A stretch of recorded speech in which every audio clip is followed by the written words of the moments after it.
Bem-vinda, CACDista, bem-vindo, CACDista. Hoje nós vamos falar sobre teoria da produção. Teoria da produção, para quem não sabe, é um tópico de microeconomia, está dentro de uma matéria mais geral, que é a teoria da firma. É a ótica do produtor, quando se olha para a microeconomia. Em teoria da produção, alguns conceitos são muito importantes que você guarde. Um deles é lucro total, o outro é produtividade total, o outro importante, muito importante, é produtividade marginal, produtividade média.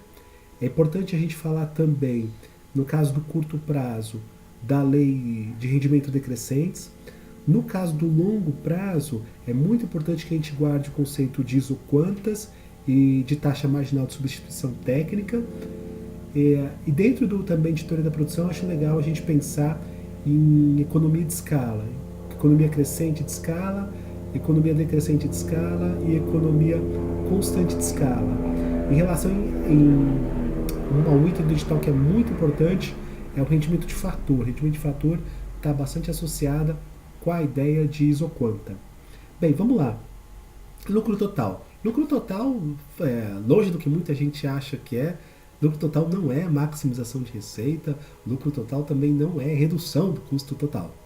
Lucro total, conceitualmente, do ponto de vista da teoria econômica, lucro total é a diferença da receita total e o custo total.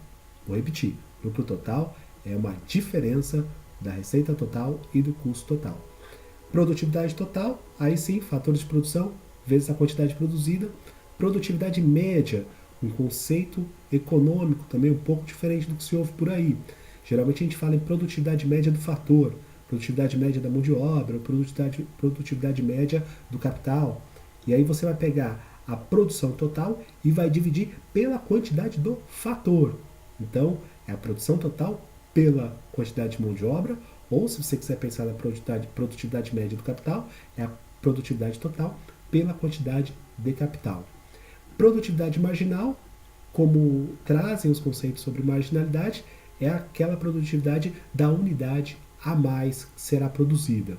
É bom lembrar e fazer uma relação direta que a produtividade marginal é zero quando a produção total é máxima. Vou repetir. A produtividade marginal é zero quando a produtividade total é máxima. Relação a curto prazo, lei de rendimentos decrescentes. A lei de rendimentos decrescentes é aquela que dá aquela curva na produtividade total. Então a produtividade total ela vai aumentando com a quantidade de insumos, ela vai aumentando com a quantidade de produção, mas ela não aumenta infinitivamente. Por quê? Justamente por conta da lei de rendimentos decrescentes. Tá? Então você vai ver uma ascensão bastante íngreme, mas em algum momento da produtividade máxima essa curva começa a declinar justamente por conta dessa lei. Agora, é bom sempre lembrar que a lei de rendimentos decrescentes ela se refere ao curto prazo. Em microeconomia, curto prazo também tem um conceito bastante específico. Em microeconomia, curto prazo acontece quando a gente tem pelo menos um fator de produção fixo. Pelo menos um fator de produção fixo é curto prazo. É por essa razão que nós falamos da lei de rendimentos decrescentes. No longo prazo, não vai ter, logicamente, a lei de rendimentos decrescentes, exatamente porque não há fatores de produção fixo. Todos os fatores são variáveis. E nesse sentido, a gente pode pensar na isoquantas. Você lembra o que é isoquantas? Isoquantas é você combinar quantidades de fatores de produção diferentes para conseguir a mesma quantidade na produção. Então eu, por exemplo, reservo 100 trabalhadores e 10 mil reais de capital. E eu consigo produzir 30 mil reais de uma mercadoria qualquer. Se eu reduzir a quantidade de capital e aumentar a quantidade de trabalhadores, e também produzir os mesmos 30 mil quantidades de uma mercadoria qualquer, se eu chegar nessa mesma quantidade, significa que eu estou na mesma linha de isoquantas. Ou seja, eu combino diferentes quantidades de fatores de produção e alcanço a mesma quantidade produzida. Há uma semelhança entre isoquantas e a curva de indiferença. curva de indiferença quando a gente olha lá nas opções que o consumidor tem, né, na teoria do consumidor. Aqui não, aqui a gente está falando de teoria da firma, teoria da produção. Então nós vamos falar em termos de isoquanta. As curvas, inclusive, são muito parecidas com aquelas. Duas características, inclusive, são bastante semelhantes. Uma é a convexidade, né, em relação à origem, e outra exatamente é a inclinação negativa. Então, isoquantas, combinação de quantidades diferentes de fatores de produção para a mesma quantidade produzida. Beleza? Um outro conceito importante, aliás, antes de passar para esse outro conceito, você não pode se esquecer que nessa curva de isoquantas, a inclinação dela tem um nome específico, que é a taxa marginal de substituição técnica.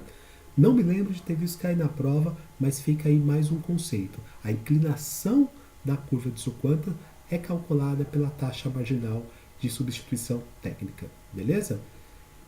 Não posso deixar também de falar, para encerrar esse Drops, que é sempre muito curto, sobre as economias de escala. Então você tem economias de escalas crescentes, economias de escalas decrescentes e economias de escalas constantes. Eu acho que o conceito mais sutil se refere às economias de escalas decrescentes. Na economia de escala decrescente não quer dizer que a produtividade não cresce. Sim, ela cresce, mas ela cresce numa proporção menor do que os fatores de produção. Então, o conceito, logicamente, economia de escala. Você coloca determinado fator de produção e o produto pode ser maior do que essa proporção que você colocou, pode ser menor do que essa proporção que você colocou, ou pode ser proporcional a essa quantidade que você colocou de fatores de produção. Então, se o produto for proporcionalmente maior do que os fatores de produção, nós estamos numa economia de escala crescente. Se o produto também que tiver crescido, então economia de escala, mas crescido numa proporção menor do que os fatores de produção, é a economia de escala decrescente, e se crescer na mesma proporção, é o que você já sabe, a economia de escala constante. Eu acho que essa economia de escala crescente está bastante em voga também em política internacional, que vai ser um assunto para um próximo vídeo, na medida que os acordos regionais aumentam a economia de escala das empresas, não é mesmo? Então, geralmente você tem uma planta maior, fábricas maiores para o mercado de consumo maior, um acesso a financiamento, empréstimos maiores, ou seja, economia de escala te permite um ganho maior do que a quantidade de insumos que você ali deposita. Bem, por hoje é só, a gente falou de lucro total, falamos de produtividade total, de produtividade média, falamos também de produtividade marginal. Muito rapidamente falamos sobre a isoquantas, sobre a taxa de marginal de substituição técnica e sobre os conceitos de economia de escala. De teoria da produção, esse é o básico, fique com os conceitos. Aproveita uma última dica. Quando você for responder questão de economia na primeira fase, faz a técnica da ancoragem. O que é a técnica da ancoragem?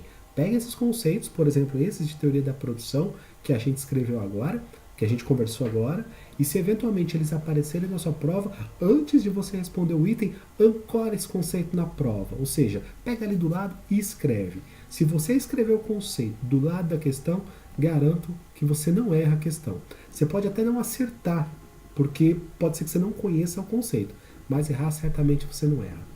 Bem, essa é a dica, esse foi o Drop sobre teoria da produção. Bons estudos e até a próxima. Valeu!